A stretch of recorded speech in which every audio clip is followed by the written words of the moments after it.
expensive. He makes really high-end clothes. So we need to raise money for him to have. But I think this is like so important to talk about because I think sometimes people take their passions and they turn it into a job that feels restrictive and takes their creativity away and takes their inspiration. Like if it's working, which it sounds like it is, and he's happy and you're building something that's meaningful. And you talked about this on stage at DMIRL. Like, I think sometimes people, they get so like go, go, go, go, go. And then they like take the spark and joy out of the stuff that they're doing. Yeah. And I think for me, especially like seeing so many brands, especially like Italian inspired brands launch.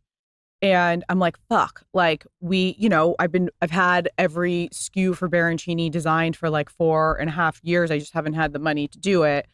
And, the timing hasn't aligned right and whatever, like timing is fucking everything. So I completely know that like all the things that set us back this whole time is just because of divine timing. But I have had to be very diligent about not looking at what other people are doing and being like, they're fucking lapping us. Like that was supposed to be something we were doing. But then I just see all these brands and it's just what we've done to ourselves and each other. It's like, what's new? What's happening? What's the next event? And it's like these events that happen that everyone puts all this money. It's like, okay, people show up, they post their thing, and then it just like goes away. Yep. Everything just seems like so fast and quick. And like, we definitely just want to be heritage, but we want both of the brands to be like extremely heritage. So I think that it's the tortoise and the hare. Yeah. Like I think about this all the time. If you want to have longevity in this business, you have to be methodical and thoughtful with your moves.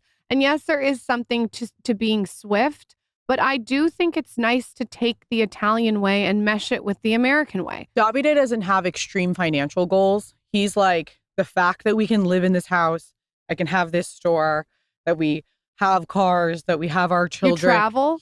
He's like, I'm fine. He's like, I'm done here. You know what I mean? He's like, I've made it. He grew up without hot water.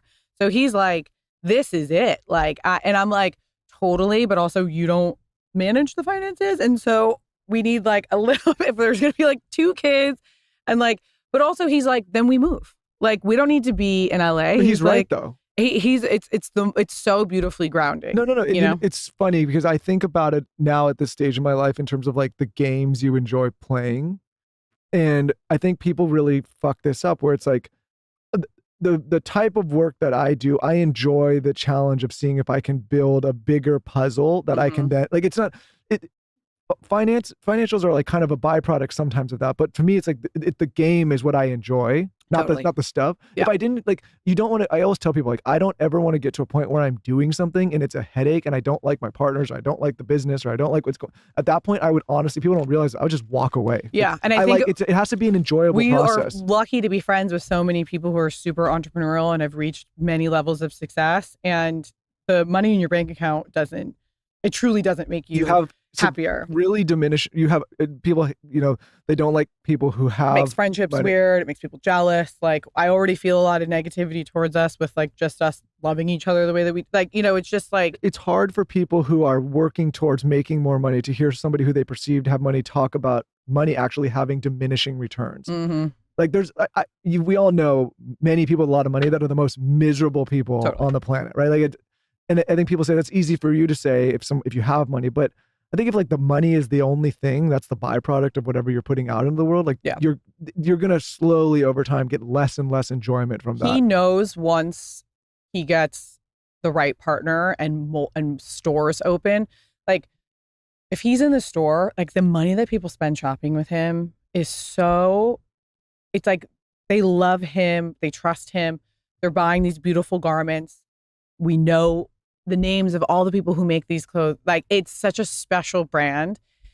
And New York will be next. And we've like done the math. It's like, if what he's doing in Pasadena translates to like New York, like it'll be like a $10 million brand a year, and so, but what it'll do is take him away from us and he'll have to work, 5 times as hard. And he's really happy in this little pocket right now. And he knows that it's a short-lived until like the next step. And he's aware that the next steps of his brand are going to flatten him out a lot. It's going to stretch him really thin until he gets to the point. He always tells this amazing story where he's like, it's like a Italian, I don't know. He'll say it in Italian and then he'll translate it to me and it's really beautiful. But it's like, a man is fishing at a lake or something, and it's like on his property.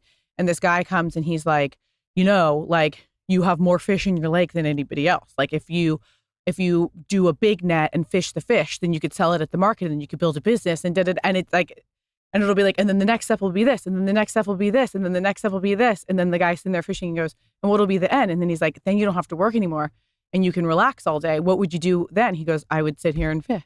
Yeah. So he's like, I would story. be exactly back to where That's such I a good am. story. So Davide's like, why do I need to like, but I do think there's also something when you are extremely creative and you have so much inside of you and you just have to show it to the world. That's a different thing. Mm-hmm. And so he's like, I have the collection in my head. I know what the New York store would look like. I know what the Aston It's like my Pop- art is not being seen to the degree that I Completely. want it to be And seen. that's where he's just like, I want my talent to have the respect and to be able to reach larger audiences. It's like the untapped potential that you can't die without nicking it. Yeah.